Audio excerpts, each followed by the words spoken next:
Hey Renetto, and anyone else who might watch this, I just wanted to comment on some of the things that you said in your video. I liked a lot of what you said about the idea of creating a rating system for YouTube users, other than their video quality. There could be a lot of good uses for that rating system. For example, what happened recently with Mr. Cook when one of his movies got flagged unfairly. If there was another independent rating system, because YouTube can't police every single video that comes out, the system could rely on Mr. Cook's overall good, I guess you could call it moral standing in the YouTube community, to give him the benefit of the doubt and offset the flagging of his video, at least until maybe there would be an opportunity for review. In the case of a popular guy like Mr. Cook, it would make sense for YouTube to actually take the time to review the flagging and see if it's fair, or if, I don't know how many people it takes to flag a video before it's officially flagged. If it's one, that's crazy. But if a number of people have done it as a sort of a vendetta or something against him, or for whatever reason ganged up and had his video flagged, it would make sense in that case for YouTube to examine it. So if there was this sort of moral standing, is Mr. Cook a good guy? Does he comment fairly? Does he handle emails fairly? Does he harass people? Well, of course he doesn't. So all these things would work toward giving him the benefit of the doubt. That could be one system. How do you handle the moral standing? I think there can be problems with it. If you have a ranking, for example, we all know that YouTube can handle rankings. Of course, that's the way that YouTube's designed, to rank people's videos. So obviously, a ranking system could be devised. How do you do it? If you put rankings in, let's say, the comments section, every single person that comments has a little area where they can be ranked. That leaves the potential for a number of problems. On the one hand, you can create a system that has sort of a fail-safe. For example, no permanent consequence. For example, if you get 10 flaggings by people, negative flaggings, then maybe you would have let's say 10 negative flaggings within 1 week, then you could have a 1-week suspension from being able to comment or email on YouTube. That could work. Reasonable idea. Unfortunately, I kind of see a few problems with it. For one, you could have a gang-up situation, which would be, I go into one of Renetto's videos, and I say, Renetto, I don't agree with you. I don't like where you're coming from. I don't like you. Okay? I don't like your glasses. Or something like that. I do like your glasses, and I do agree with you. But let's say I didn't. Then, in the comments section, the people who support you, your fans, a lot of them probably well-meaning, might then negatively flag me just because they want to have a way of expressing their displeasure with what I've said. And then so easily 10 people would have come to your defense, and then next thing I know, I'm banned from saying anything for a week for no real good reason. It has to be able to be designed in such a way that it's not going to penalize people for speaking their minds.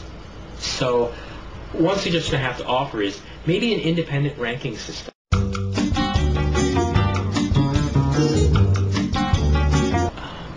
Now, as some of you may or may not know, I think a lot of people know this by now, what's taking place in the middle of your video, the very, very center of your video, will be the snapshot that you see on the screen.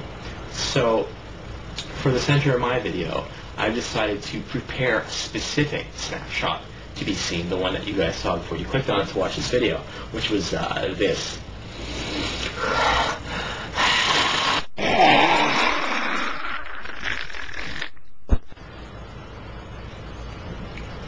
But the snapshot gives me the impression that I'm mad at Renetto, which I'm not really. I just thought it would be a little drama, be more interesting that way.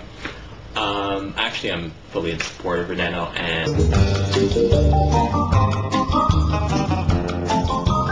ranking system for each category of YouTube interaction. You could create a sort of a profile, maybe based on a combination of comments and emails.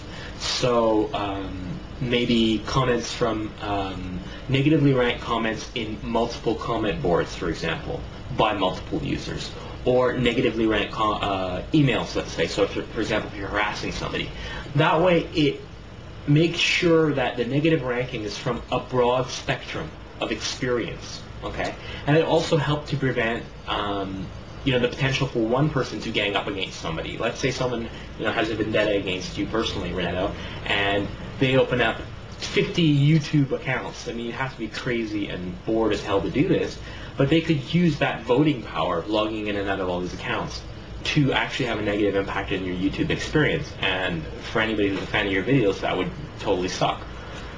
And it would suck for you personally. So there has to be a way of preventing that from happening, and one way would be diversifying the sort of criterion you're using for determining if someone has a low moral ranking. And I think one of the best ways of doing that would be ensuring that it's from multiple comment sections. For example, you're getting within, let's say, a 1 week period or a 1 month period, you're getting negatively ranked by other users, different users in each occasion, or at least in each comment section, and also maybe negatively ranked for your email behavior, because that's probably, and I don't know because I don't have direct experience with it, but to me that would seem to be maybe one of the most disturbing things. It's one thing if someone comments and says, I don't like you, you're stupid, you're ugly, whatever they might say. That's one thing, it's hurtful, and but at least it's public. I think what would probably be the most upsetting for a lot of people is the emails they get, creepy emails, whatever people threaten or whatever they might do. And that's something that really has to be there, or that's something that shouldn't be happening. So if there could be a system that could be dealing with that directly, it would be good. And I think that there's a lot that can be done positive with some of the ideas that he's been talking about. And I like that he's he's taken an opportunity to use some of the popularity that he's gathered in YouTube to do something, to give back. Like the webcam thing is a great example. I think that it's a fantastic idea. I think it's going to do a lot of good. And I think that, even if a few people get webcams who don't deserve them, I think that 97 people who get them are probably going to really do something great with them. It's creative. It's a way to give back to a community that's been good to you, Renetto. So I think that's a really cool thing to do, and I respect it a lot. And yeah, so that's the video, and that's all I wanted to say. I just wanted to comment on what you said and give you some of my feedback on it. There's a lot more that can be done with those ideas, and actually I hope some of the other people who also comment on this video offer ideas that branch off from what I just said, or totally different ones. I'm interested in hearing more about it, because I think eventually something's going to be done, and I hope whatever is done is responsible to the community and responsible to freedom of expression, because that's the one thing we absolutely don't want to lose from YouTube. It's one of the most fun parts of it, and that's one of the things that makes it a great website that we all love. So that's all I had to say.